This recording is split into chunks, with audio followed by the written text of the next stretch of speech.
Bismillahirrahmanirrahim. Assalamualaikum warahmatullahi wabarakatuh. Alhamdulillahillazi anzala alainal kitaba wa lam yaj'al lahu iwaja. Asyhadu an la ilaha illallah wahdahu la syarikalah wa asyhadu anna Muhammadan abduhu wa rasuluh. Syukur dan puji tentunya tidak asing lagi hanya untuk Allah Subhanahu wa Ta'ala, karena tidak ada satupun makhluk yang berhak untuk menerima puji. Salawat dan salam untuk Nabi kita Muhammad sallallahu alaihi wasallam. Sampai kita malam ini kepada surat Al-Baqarah ayat 123. Insyaallah kita bicarakan nanti sampai ayat 125, atau kalau perlu kita tambah. Ayat itu berbunyi, wattaqu yawman la tajzi nafsun an nafsin syai'a. Nah, wattaqu, dan takutlah kamu. Jadi asal pengertian daripada takwa itu adalah takut. Maka wattaqu itu adalah fi'il amar tambah dengan waw jadinya kamu, dan takutlah kamu. Kepada apa harus takut itu? Yauman la tajzi nafsun an nafsin syai'a, kepada suatu hari yang tidak membalasi diri daripada diri sedikit pun.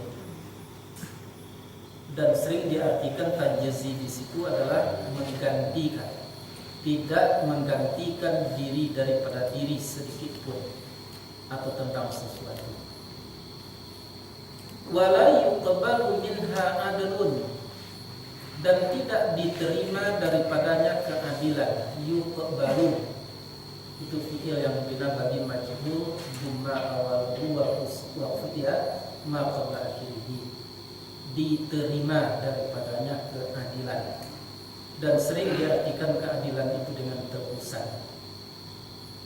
Wala tanfa'uha syafa'ah, dan tidak memberi manfaat akannya syafaat. Syafaat artinya adalah pertolongan. Walahum yunsarun, dan tidak mereka itu juga majhul, ditolong. Jadi arti lengkap, dan takutlah kamu akan hari yang tidak membalasi diri daripada diri sedikit pun, dan tidak diterima daripadanya keadilan, dan tidak pula memberi manfaat akannya syafaat, dan tidak pula mereka ditolong. Ayat berikut, wa izi batala Ibrahim rabbuhu. Wa izi itu asal kata wa iz, wa hurika bil kasrah, diberi harkat dengan kasrah, litiqa'is sakinaini, artinya untuk melepaskan pertemuan dua sakit. Jadi wa izi jadinya. Iz apa artinya? Ingatlah seketika. Dan ingatlah seketika ibtala, mencobai. Ibrahima itu maf'ulun bih, dan ingatlah seketika mencobai akan Ibrahim. Fa'ilnya adalah Rabbu, Tuhan. Rabbu mudhaf, mudhaf ilaih, Tuhannya. Nah, jadi dan ingatlah seketika mencobai akan Ibrahim Tuhannya. Bi kalimatin, dengan beberapa kalimat. Jamak daripada kalam, beberapa kalimat. Fa'atammahunna, maka menyempurnakan Ibrahim akan semuanya. Jadi fa'atammah, menyempurnakan, maka menyempurnakan ia atau Ibrahim hunna, semuanya kalimat-kalimat itu. Qala inni ja'ilul linnasi imamah, berkata Allah bahwasanya aku menjadikan aku akan engkau untuk manusia akan jadi imam, atau akan jadi ikutan, akan jadi tauladan. Qala, menjawab Ibrahim, wa min dzurriyyati, dan juga daripada anak cucuku. tolong jadikan sebagai imam.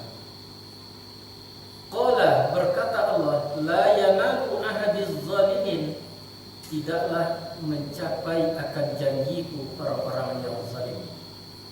Allah menjanjikan Ibrahim akan jadi imam, Ibrahim berdoa, anak cucunya juga supaya jadi orang menjadi imam, tetapi Allah membatasi.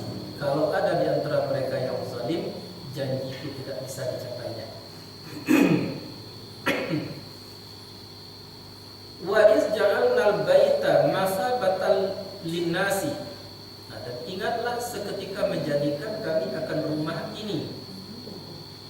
Tuh al-bait, rumah ini atau rumah itu maksudnya adalah Ka'bah, Baitullah, ma'rifat.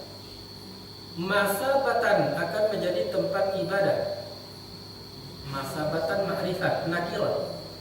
Bukan untuk salat saja, tapi untuk beribadah.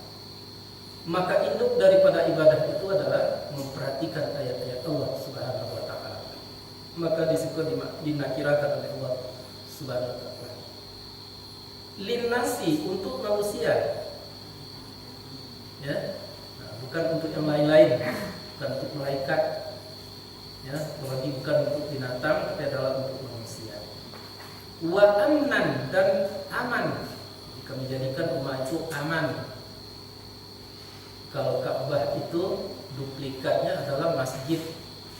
Kalau masjid itu duplikatnya adalah mushola. Jadi di mushola itu aman. Ya, kita bisa meninggalkan berbagai macam permasalahan di waktu duduk di mushola. Ya, aman. Wattakhidhu min maqami Ibrahim musalla, dan salah satu ibadah itu ambillah olehmu daripada makam Ibrahim itu akan tempat sholat. Musalla itu adalah isim makan, tempat sholat. Apa yang dimaksud dengan makam Ibrahim? Yaitu tempat berdirinya Ibrahim memunggar Ka'bah. Sampai kini masih ada kabarnya. Kita belum sampai oleh bagi orang yang telah balik dari haji, itu akan dapat menemui, melihat makam Ibrahim. Kabarnya ada di situ jejak kakinya. Mudah-mudahan kita diberi izin untuk ke situ. Amin. Nawa'ahidna ila Ibrahim wa Ismail, dan janjikan kami kepada Ibrahim dan Ismail,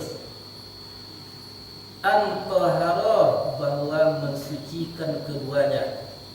Alif Ninci itu menjadi yang dua orang. Baini lit-ta'ifin, baiti lit-ta'ifin.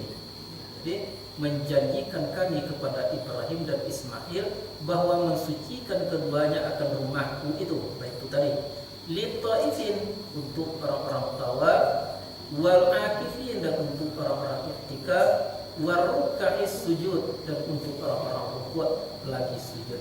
Nah, kita bicarakan sampai situ dulu. Allah memerintahkan dengan satu kata yang kita kenal tadi dengan fi'il amar. Fi'il amar atau perintah itu banyak macamnya di dalam Al-Quran.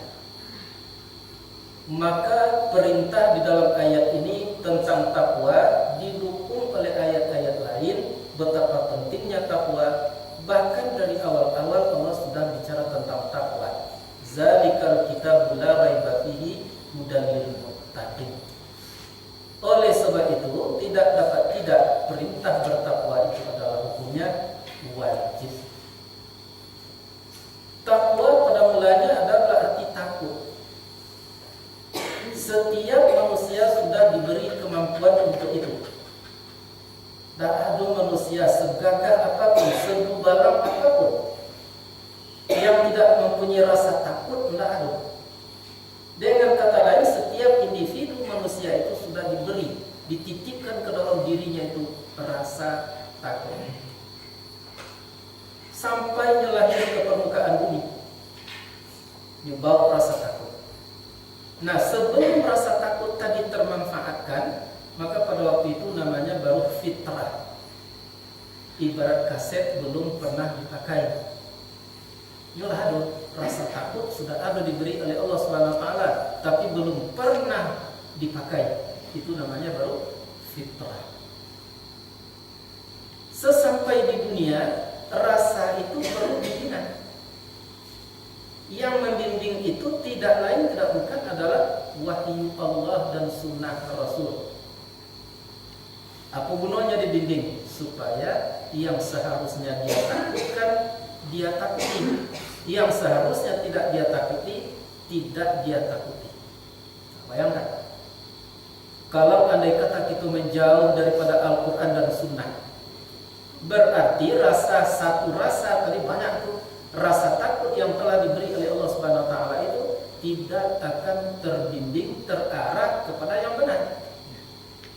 Apa jadinya? Maka tertujulah, terobjeklah rasa takut tadi kepada yang lain-lain. Itu sebabnya menuntut ilmu itu sangat-sangat dituntut supaya dapat terarah apa yang telah diberikan Allah kepada kita. Yang tadi disebut dengan fitrah, salah satunya adalah rasa takut. Kalau kita tidak duduk, tidak pelajari ayat-ayat Allah Subhanahu Wa Taala, maka dia akan melenceng, akan menyimpang daripada yang seharusnya dia takutkan, tidak dia takutkan, dan kemudian yang tidak seharusnya dia takutkan, itulah yang dijadikannya sebagai ketakutan. Kalau bertanya kita jujur-jujur saja, zaman kini mana kita yang takut? Miskinkah yang ditakuti atau nanti api neraka? Barangkali banyak yang terselempeng rasa takutnya itu kepada lebih takut kepada miskin dibandingkan daripada takut kepada api neraka. Nah, maka oleh sebab itu dibimbing oleh Allah Subhanahu Wa Taala. Takutilah sesuatu yang pasti. Tidak pasti. Tetapi karena tidak dibimbing, mengapa manusia itu takut kepada hal-hal yang tidak pasti? Takutnya miskin, padahal itu belum pasti miskin. Ya, takutnya turun jabatan, belum tentu kan turun jabatan. Takut akan pensiun, belum tentu akan pensiun, entah mati menjelang. Tidak ada yang pasti. Takut tadi tidak keberisi, itu tidak pasti. Maka untuk itu diajak oleh Allah Subhanahu Wa Taala, yang harus kamu takuti itu pertama adalah sesuatu yang pasti. Nah, apa itu yang pasti? Yauman. Yauman itu baris dua nakir. Tidak ditentukan hari berbangkitnya, tidak ditentukan kepada hari mahsyarnya, tidak ditentukan kepada hari nerakanya, tidak. Tapi yauman, di mana la tajzi nafsun an nafsin syai'an. Kalau ada seorang yang sakit, bisa kau digantikan? Tidak bisa. Ridho milih paru itu hanya pikiran dada. Kok dia milih paru kerja ada saja nyobro namanya. Tidak bisa. Jadi jangankan bisu, kini pun tidak bisa. Apalagi di hari-hari yang telah ditentukan oleh Allah Subhanahu Wa Taala. Mulai daripada mati, sakaratul maut, tidak bisa tuh mengganti-gantikan. Rata-rata seorang ibu kalau ada anaknya meninggal tuh lebih baiknya meninggal daripada anaknya sendiri, tapi tidak bisa. Kalau ada anaknya yang melarat, biarlah yang melarat, asal anak jangan melarat, tidak bisa. Itu tidak bisa.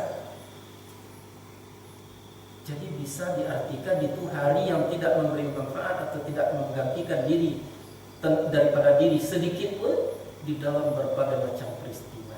Tapi yang pasti itu yaitunya mulai daripada sakratul maut kakian tidak dotoleh ceritanya.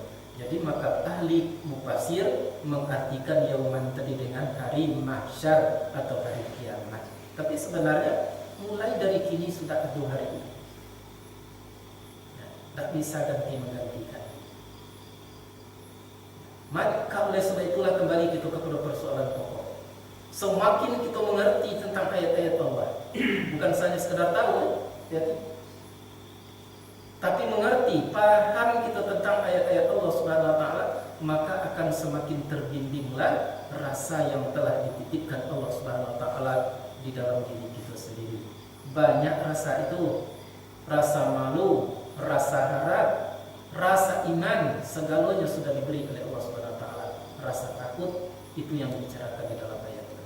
Maka apabila manusia itu tidak komitmen dengan ayat-ayat Allah dan sunnah Rasul, maka pasti akan hilang atau akan berpindah rasa takut itu tertuju kepada yang tidak seharusnya dia takutkan. Itulah yang menjadi ketakutannya. Yang seharusnya dia takutkan, itu malah mereka cuek tentang itu. Itu banyak terjadi, lebih-lebih di akhir zaman ini. Nah, itu yang perlu dikaji sebetulnya ini, mendalami ilmu itu, ya, untuk memantapkan pemahaman kita tentang apa yang sudah kita ilmui. Akhirnya diri kita akan terdidik, diri kita akan terdidik. Segala yang diberikan Allah SWT akan terarah kepada yang sebenarnya.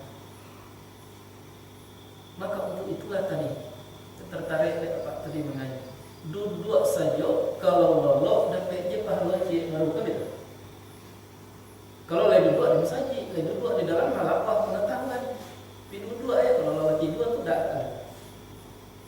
Jadi lolok duduk lah, dapat pahala je. Kalau nyalang maka dapat pahala dua. Kalau duduk je pahala nyalang je. Kalau di dalam pengajian dapat pahala tiga, pahala mencari je, pahala mendengar. Kalau dianalisa, disambut, dicerna pengajian itu, tentu dapat pahala. Itulah yang dikatakan orang-orang berilmu itu mempunyai derajat, mempunyai ketinggian dibandingkan dengan orang-orang yang tidak berilmu. Jadi wajar Nabi mengatakan kun aliman, jadilah kamu menjadi orang mengajar. Au muta'aliman, kalau tidak bisa mengajar ya belajar. Kalau tidak perlu muta'aliman, sami'an, mendengar. Dalam hadis itu sudah ditambah lain. Au muhibban, jangan benci, jangan tidak disenangi acara-acara pengajian itu. Sudahlah mengajar tidak, sudahlah belajar tidak, mendengar pun tidak mau, benci pula kepada acara yang seperti ini. Apa kata Nabi? Fatuhallik. Tuhalik itu artinya dicelakakan. Kamu hanya menunggu saatnya kecelakaan itu akan terjadi. Begitu pentingnya mencari ilmu dan pengetahuan. Bahkan orang yang telah benar-benar ingin mencari ilmu pengetahuan untuk menyalurkan rasa merasa tadi secara benar, atau untuk memahami kebenaran-kebenaran yang diberikan oleh Allah Subhanahu wa taala, sekalipun mereka tadi belum sampai belajar, niat saja baru, komitmennya saja baru, maka pada waktu itu kalau yang meninggal dunia, jangankan kaji lain dan ditanyakan, belajar saja belum pernah, tapi komitmennya sudah tinggi, niatnya sudah ikhlas di dalam dirinya, sebanyak apapun dosanya, maka orang itu akan masuk ke dalam surga ya Allah Subhanahu wa taala. Dalam sebuah hadis sahih diterangkan, berulang disampaikan, seseorang yang sudah membunuh orang 99 orang, lalu datang kesadaran, tidak mungkin diriku dibiarkan seperti ini. Takutnya sudah berubah, karena mendengar juga, ya akhir berubah rasa takutnya tadi. Nah maka akhirnya cari guru, dia belajar dengan guru itu tujuannya. Begitu diberitahukan kepada guru tentang keadaannya sendiri, maka gurunya mencela. Dosa yang seperti engkau tidak akan mungkin diampuni oleh Allah Subhanahu wa taala. Lalu dibunuh pula guru Najib itu. Cukup 100 membunuh. Tetapi hasratnya untuk benar tadi untuk menjadi orang baik benar, bertambah juga di dalam dirinya. Akhir-akhirnya dia cari, dia tanya-tanyakan di mana kira-kira orang yang akan mampu untuk memberikan bimbingan terhadap saya. Lalu berangkat dari rumahnya menuju tempat itu. Akhir-akhirnya sampai di tengah jalan meninggal dunia. Belum pernah belajar, ya, tapi komitmennya tinggi, utuluknya memang benar-benar ingin mendapatkan kebenaran dari Allah Subhanahu wa taala. Sewaktunya sudah meninggal, maka berebutlah dua orang malaikat. Kata malaikat Zabaniyah, malaikat azab, ini adalah urusanku. Orang ini adalah ahli neraka karena dosanya sudah banyak. Kata malaikat segala urusan aku, karena dia ingin mencari kebenaran. Cari baru. Nah, maka di waktu terjadi perselisihan itu turun seorang malaikat Jibril, lalu diberitakan, dihakimi kedua orang malaikat tadi. Ukur saja dari rumahnya tempat bertolak kepada tempat tujuannya mendapatkan ilmu dan pengetahuan. Diukur, kiranya sudah terlewatkan dari separuh perjalanan, cuma hanya 1 jengkal saja. Maka orang tadi masuk ke dalam surga dan Allah Subhanahu wa taala. Itu sebabnya kita selalu membentuk, membina keinginan kita tadinya terhadap kebenaran itu memang betul-betul hendak. Sehingga di dalam pengajian sudah banyak istilah-istilah yang dimunculkan. Contoh, hendaknya kita terhadap pengajian itu seperti menanti andeh balik dan pokan. Itu minimal. Ya, ibu kita pergi ke pasar. Nah, lalu kita ingin belikan mainan, walaupun harganya tadi hanya 25.000, tapi anak kita sangat harap, ya, sangat ingin ibunya cepat pulang karena mengharapkan mainan itu. Seperti itu hendaknya kita kepada pengajian. Bukan berarti pengajian kita apa saja, tapi itu berubah. Apa perubahannya? Bukan pengajian lain yang dicari, bukan pengajian lain yang diinginkan seperti itu, tapi apa yang mereka inginkan, apa yang diinginkannya di dalam pengajian. Begitu jamaahnya dan begitu buyanya, kiainya berpikir bagaimana supaya tercipta apa yang diinginkan. Jamaahnya pun berpikir apa yang diinginkan harus hendaknya ada. Itu makanya pengajian-pengajian yang serius itu tidak ada kasar. Pengajian-pengajian yang serius apalagi. Pengajian yang akan dapat sambutan, yang dapat perhatian adalah pengajian-pengajian yang banyak di dalam pengajian itu lahir hal-hal yang diingini oleh nafsu manusia. Jadi kembali kita kepada persoalan pokok. Ingatlah, kalau kita tidak mampu untuk duduk belajar mempelajari agama Allah dengan komitmen yang tinggi, maka pasti seluruh rasa merasa tadi akan tersimpan. Dan di waktu rasa merasa tadi tersimpan, maka justru manusia pada waktu itu menjadi orang durhaka kepada Allah Subhanahu wa taala. Contoh, lidahnya mengucapkan Allahu Akbar salat, tetapi jiwanya merasakan kebesaran itu bukan Allah yang dirasakan, tapi yang lain. Maka pada waktu itu Allahu Akbar yang diucapkan itu adalah pembohongan. Berarti membohongi Allah. Dia katakan dengan lidahnya Allah Maha Besar, tapi perasaan yang ada di dalam dirinya, hatinya itu merasakan kagum kepada yang lain, merasa harap kepada yang lain, merasa takut kepada yang lain. Maka Allahu Akbar yang diucapkan itu adalah kepalsuan. Jadi dengan kaji tadi kita tahu diri. Berapakah kita kalikah kita membohongi Tuhan selalu, mendustai Tuhan selalu?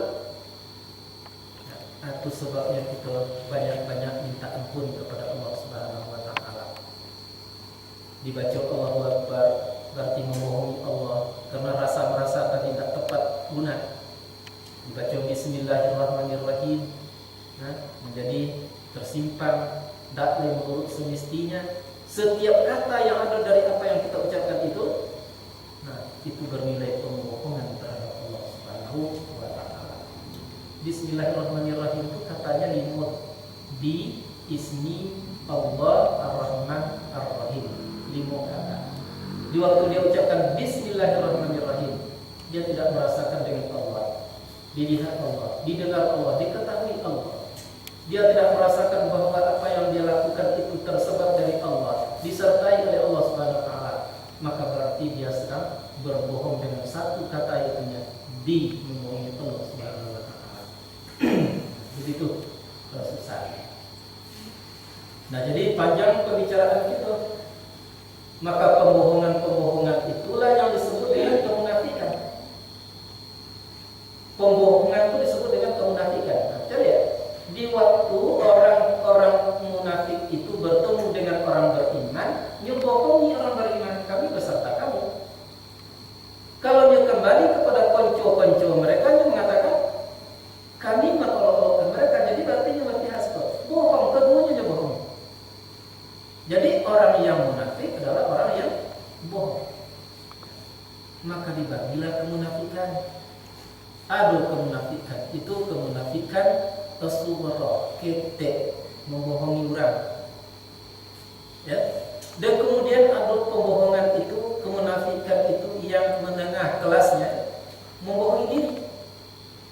Dan kemudian ada munafik itu yang kubra, yaitu membohongi Allah Subhanahu wa taala dan Rasulnya tadi. Mana contohnya yang membohongi orang lain? Kalau berjanji dia orang lain, awak nak waido tetapi dipakai insya Allah. Itu berbohong. Tanya lewat nak baik, baca itu insya Allah untuk pelopet penyakit. Itu berbohong. Tingkatnya di bawah. Artinya bukan dosanya yang ketek, tetapi mudah mengungkainya kemunafikan yang seperti itu. Nah, dan kemudian ada kemunafikan yang lebih daripada itu, membohongi diri sendiri. Lah jale oleh diri tadinya baik sesuatu tapi dia tidak mau. Aduh kok kira-kira kini kok orang yang mengatakan acara mengaji seperti yang kini kok buruk. Tidak ada. Tetap hati keteknya itu mengatakan itu adalah baik, itu adalah suatu keuntungan. Tapi maukah dia mengikuti? Jawabannya tidak. Berarti dia membohongi dirinya sendiri. Kalau dia mendapat sesuatu, dia tahu bahwa sesuatu itu bukan haknya, tapi yang ambil jual, itu berarti membohongi diri sendiri. Lebih susah itu untuk meleburnya, untuk membersihkannya dibandingkan dengan munafik yang pertama. Dan kemudian tadi ada munafik yang besar, yaitu munafik kepada Allah dan Rasul. Ya, kita puji-puji Allah, tetapi hati kita sedang menyanjung yang lain. Kita besar-besarkan Allah di lidah kita. Kita ucapkan la ilaha illallah, tetapi kita masih dijajah oleh yang lain. Kita perlu tuntaskan kehidupan. Tapi berusaha. Tuntaskah 100%? Bukan itu yang harus kita pikirkan. Tapi berpikirlah bagaimana supaya kita berkeinginan keras untuk memperbaiki diri kita. Tidak ada yang akan bisa memperbaiki tadi selain daripada wahyu Allah dan sunnah Rasul. Nah, imbasnya nanti segala rasa yang ada di dalam itu akan tersimpan. Ada oleh kepercayaannya akan beranjak, tidak lagi kepada yang sebenarnya yang harus dia percayai. Rasa harapnya tidak kepada sesuatu yang harusnya harapkan, tetapi kepada yang lain. Itulah yang terjadi kalau manusia tadi semakin jauh daripada ayat-ayat Allah Subhanahu wa taala. Akhir-akhirnya agama itu dijadikan tajam, dijadikan sarana untuk apa? Untuk mendapatkan keinginan-keinginan dalam kehidupan.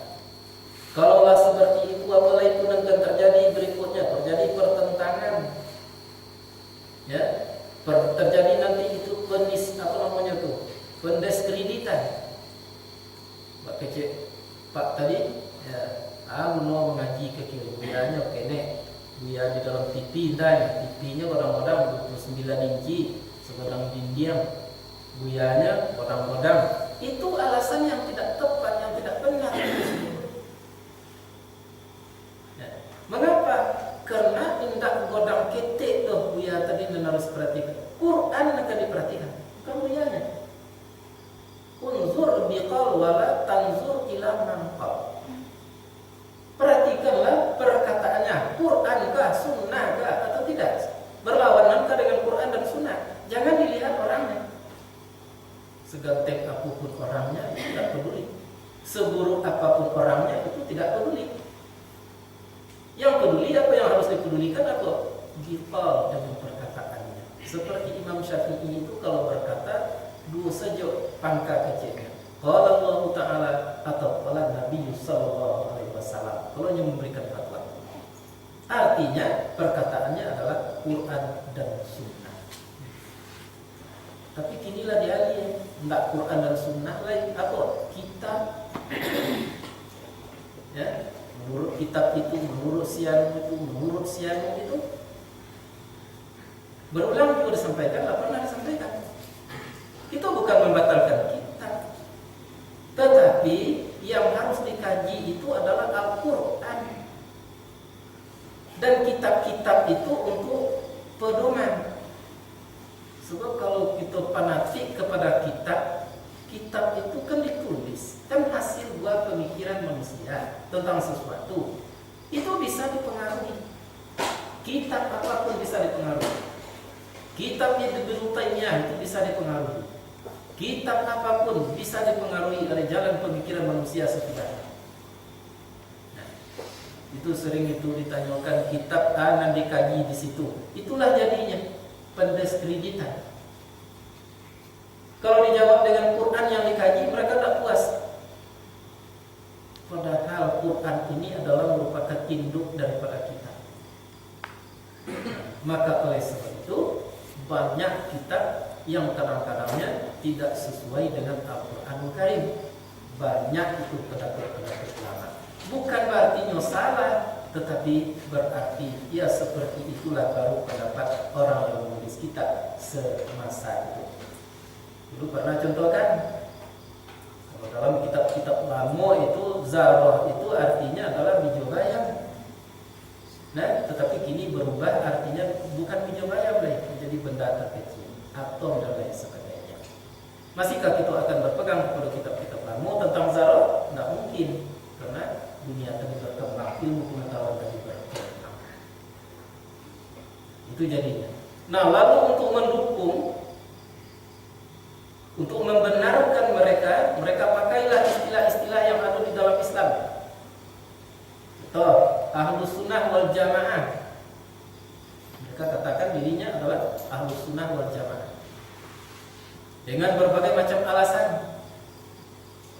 Nah, kemudian Ahlus Sunnah wal Jamaah itu identiknya adalah dengan salaf, ulama-ulama salaf, ulama-ulama lama.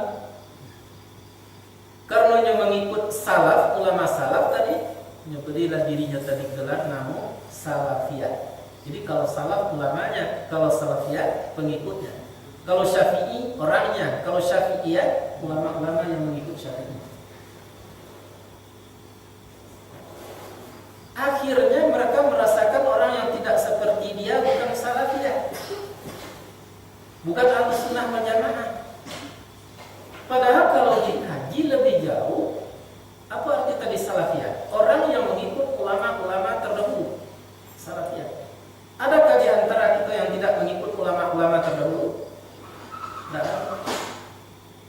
Syafi'i salatnya subuh 2 rakaat, zuhur 4 rakaat. Ya. Imam Malik zuhur 4 rakaat, asar 4 rakaat dan seterusnya. Tak ada tuh bedanya. Lalu kita salat seperti itu tuh. Maka pada hakikatnya walaupun kita tidak menyebut diri kita sebagai salafiyah, tapi yang sebenarnya tidak ada umat Islam itu yang tidak salafiyah. Persoalannya yang benarkah tidak dia mengikut itu? Kalau dia mengikut dengan secara taklid, salah. Ya, Imam dan Syafi'i lalu nyebatalkan imam yang lain, salahnya. Tidak boleh. Sebab kedua-dua imam tadi itu benar. Tidak ada yang berselisih tentang pokok-pokok agama. Yang diperselisihkan adalah masalah-masalah yang menyangkut dengan furu'-furu' agama atau cabang-cabang agama. Itu akibat daripada tidak terbimbingnya rasa merasa yang diberikan oleh Allah Subhanahu wa taala. Salah satu tadi adalah rasa takut. Bisa kita pahami. Jadi imbasannya atau akibatnya jauh sekali terjadi perpecahan. Dan kemudian kalau orang-orang Muhammadiyah mengatakan kalau tidak ada di dalam organisasinya itu bukan Muhammadiyah, itu orang tarikat itu. Padahal Muhammadiyah itu adalah nama yang dinisbahkan kepada Muhammad.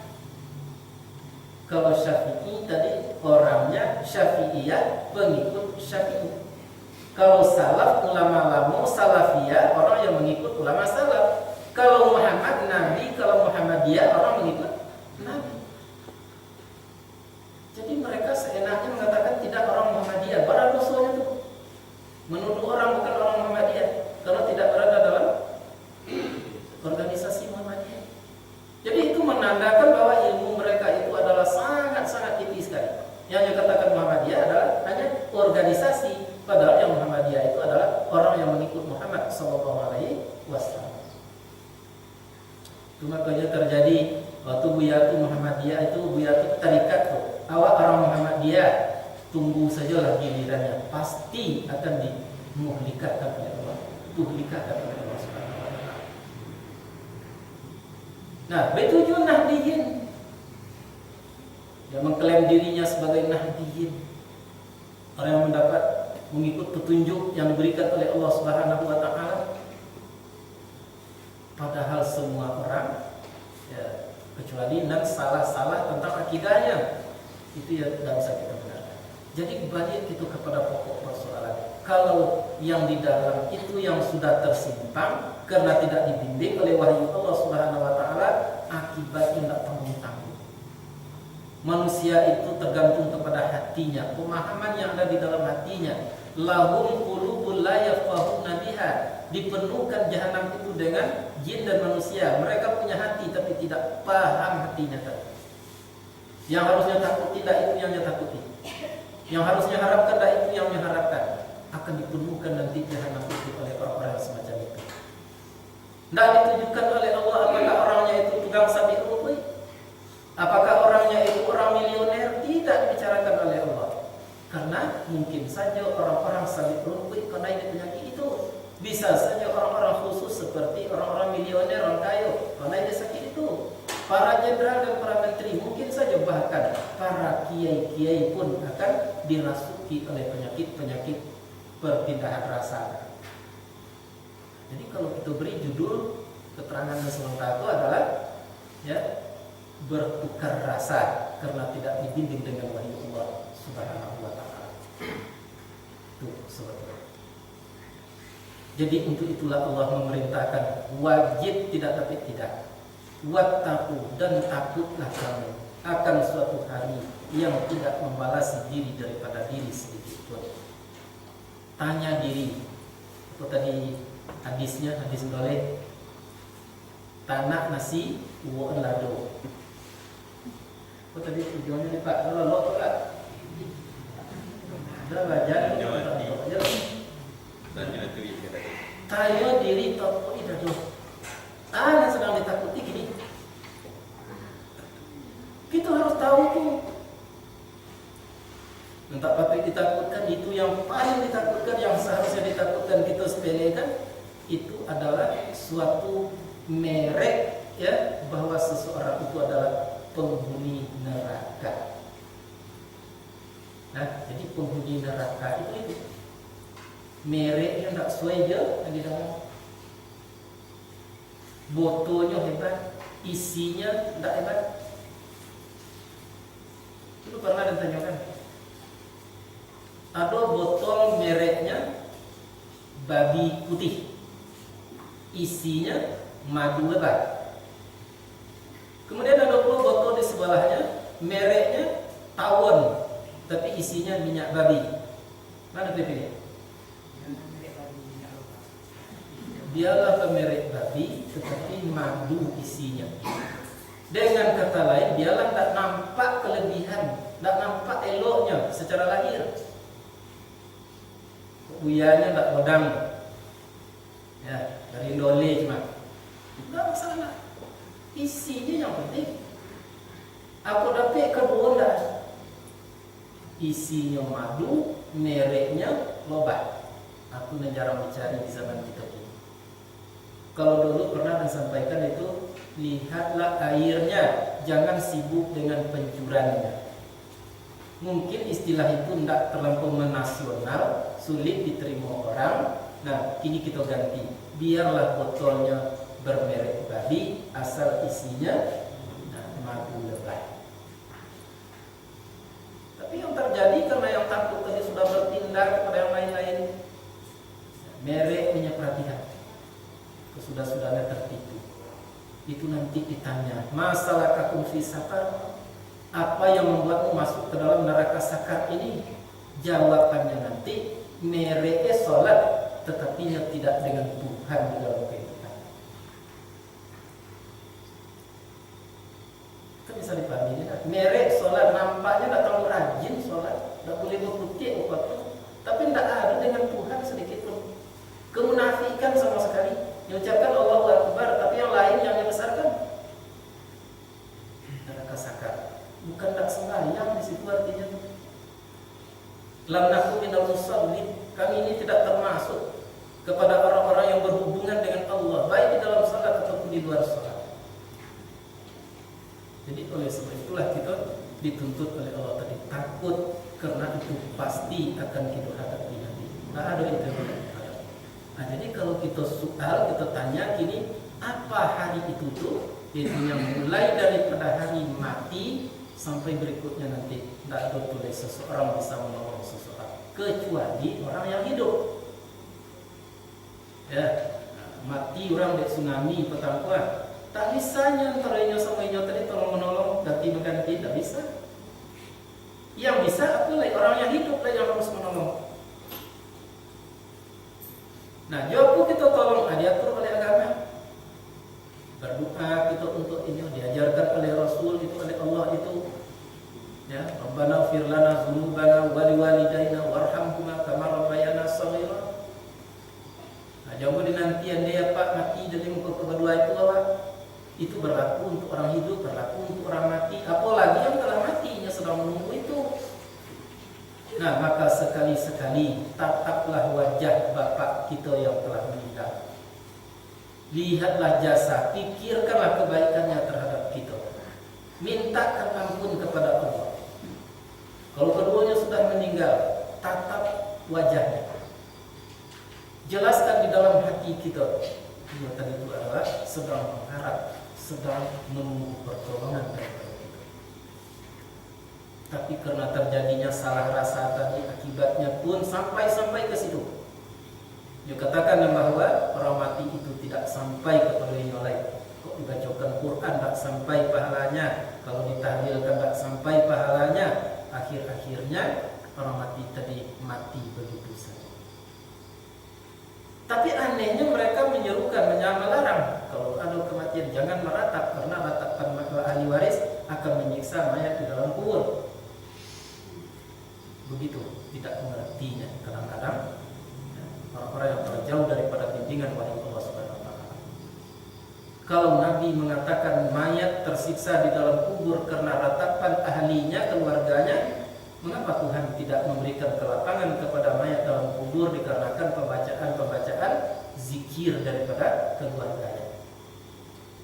Kan terlampau tidak adil Tuhan itu namanya. Jadi maka oleh sebab itu tidak bisa dapat pertolongan kecuali ditolong oleh orang-orang yang tinggal. Nah, di maka untuk itu siapapun tolong, apalagi orang-orang bersangkutan dengan kita, seperti ibu bapak kita tadi lebih-lebih, guru-guru kita lebih-lebih, bahkan Nabi Muhammad SAW pun yang sebenarnya tidak butuh kepada pertolongan, tolong mereka itu dengan sholawat kepada dirinya. Allahumma salli ala Muhammad, doa itu untuk Nabi. Wasallim ala Sayyidina Muhammad, selamatkan, itu doa itu penolong Muhammad SAW. Oh, itu boleh ditolong Nabi Muhammad, itu tidak perlu pertolongan. Pertolongan itu akan berbalik kepada diri kita sendiri. Itu kadang-kadang diperselisihkan itu, mana rancak membaca selawat pakai Sayyidina dengan yang tidak pakai Sayyidina. Biari dia itu, padahal kedua-duanya sama rancak. Cuman saja bedanya, kalau kita baca Sayyidina Muhammad itu lebih khusus kepada Nabi kita Muhammad SAW. Kalau kita tinggalkan Sayyidinanya, maka berarti itu sampai, berarti kita bersalawat kepada orang-orang yang terpuji, orang-orang baik, orang-orang benar. Berarti salawat kita begitu. Tidak ada masalah itu sama sekali. Ini tergantung kepada kita, mana yang dapat kita pahami, itulah yang akan kita ucapkan. Nah, wala yuqbalu minha adlun. Bapak adalah meninggal dunia, lalu dikuburkan pitih di kuburnya supaya nyo nanti menebus azab yang tidak bisa. Ibu adalah meninggal dunia, lalu dikuburkan bersama dengan nyo ome peraknya, cincin subangnya untuk mengurangi azab nanti tidak bisa. Nah, yuqbalu minha adlun, tidak diterima daripadanya tebusan. Wala yanfa'uha syafa'atun, tidak memberi manfaat akannya syafaat. Syafaat apa? Syafaat itu pertolongan yang tidak langsung, itu namanya syafaat. Jadi kalau kita sholat, dilihat di anak cucu kita sholat, lalu anak cucu kita tergerak hatinya untuk sholat seperti kita, itu syafaat itu. Kita tidak langsung mengajarnya sholat, kita tidak langsung menyuruhnya sholat, tetapi kalau ingin meniru kita, tapi itu namanya syafaat. Jadi kalau ada nanti masuk ke dalam surga, ingin pula awak masuk ke dalam surga, padahal awak dalam neraka, tidak bisa, tidak ada syafaat pada hari itu. Jadi beda ya, kalau pertolongan langsung berbeda dengan pertolongan yang tidak langsung. Kadang-kadang melalui yang buruk pertolongan itu datang ke awak. Diberi kita oleh Allah suatu penderitaan misalnya, lalu kita tabah, sabar, sehingga kita mampu untuk menyelesaikan persoalan dengan secara benar. Nah maka di ujung itu diberi nanti kebaikan yang lebih kita harapkan, itu syafaat. Nah maka pada hari itu tidak bermanfaat lagi syafaat. Jadi kalau ada kita meninggalkan suami yang soleh, tapi dia tak mendoakan awak, tidak ada syafaatnya lain, tidak ada syafaatnya untuk awak. Sebaliknya juga demikian. Awak meninggal, istri yang ditinggalkan tadi lain solehah umpamanya. Kesolehahannya tadi keselamanya tidak berbuat untuk kita, tidak terdapat kita syafaat. Tapi kalau semasa di dunia kita masih dapatkan syafaat. Walahum yunsurun, dan mereka itu tidak ditolong. Kalau memang mereka itu sudah jatahnya sudah menjadi orang-orang yang kiri, makanya tidak bisa ditolong. Jadi barangkali tak mungkin kita banyak pembicaraan kita yang lebih utama yang kita harus bicarakan malam ini.